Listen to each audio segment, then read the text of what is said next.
What if I told you the next Premier League transfer war might be over an American? Yeah, not a wonder kid from Brazil, not a £120 million English prospect, Christian Pulisic. And this one, it's starting to feel serious. Because when Manchester United, Arsenal and Tottenham Hotspur are all circling the same player, you know something is cooking. Let's talk about it. First, context. The World Cup in 2026 isn't just another tournament. It's in the United States. The eyes of the entire planet will be locked in. And when that spotlight hits, careers explode. Remember what James Rodriguez did in 2014? One tournament. Boom.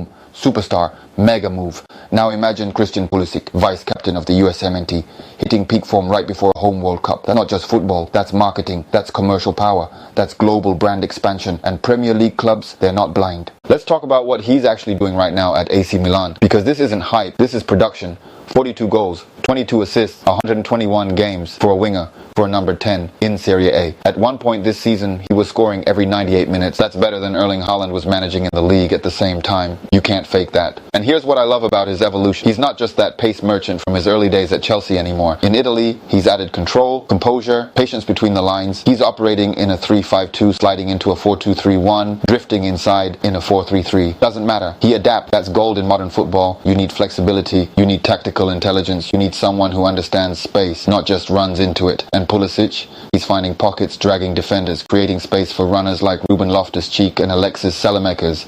That's high IQ football. Now let's address the money. 70 euros to 80 euros million. That's what Milan reportedly want. Is that steep? Yes. Is it crazy in 2026 market terms? Not really. He's 27. Prime years. Contract runs until 2027. Milan won't want to lose him for free. But here's where it gets interesting. Okay, if no deal happens before the World Cup and he lights it up on home soil, that 80 minutes could look like a discount. You wait too long, you pay premium. Simple. So let's break down the three English contenders. Manchester United, they need stability in wide areas. They need end product. They need someone who presses, tracks back and doesn't disappear in big games. Pulisic gives you work rate, 295 ball recoveries, nearly half of 900 plus one-on-ones won. He's not just vibes. He puts his foot in. But does United's chaos help him or swallow him? That's the question. Arsenal. This one is interesting. Mikel Arteta loves intelligent wide players who drift inside. Rotational fluidity. High pass completion. And Pulisic sits around that 80% mark consistently. He could rotate with Saka, play as an advanced 10, even operate left side when needed. But Arsenal are building something stable. Do they spend 80 miles on depth or on a guaranteed starter?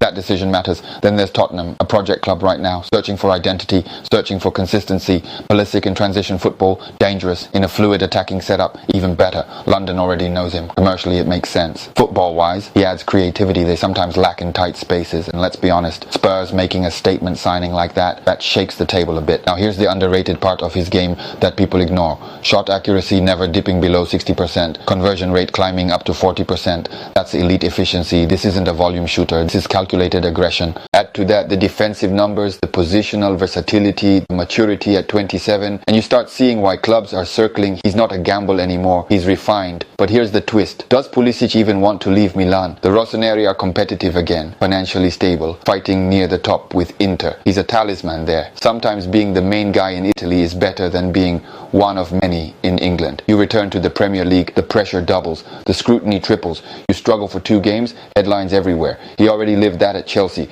Does he want round 2? Or does he stay in Milan, dominate, then choose from a position of power after the World Cup? Because make no mistake, if he explodes in 2026 on home soil, he won't just have 3 English clubs calling. He'll have his pick. And this is why I love this storyline. It's not just about transfers. It's about timing. It's about leverage. It's about a player who quietly rebuilt himself in Italy, now possibly returning to England as a completely different animal. So I'm asking you, if you're Arsenal, so do you spend the 80 meters? If you're United, is he the missing piece? If you're Spurs, is this the statement move? Or should Pulisic stay exactly where he is and own Serie A? Drop your club in the comments and tell me, where does Christian Pulisic actually belong?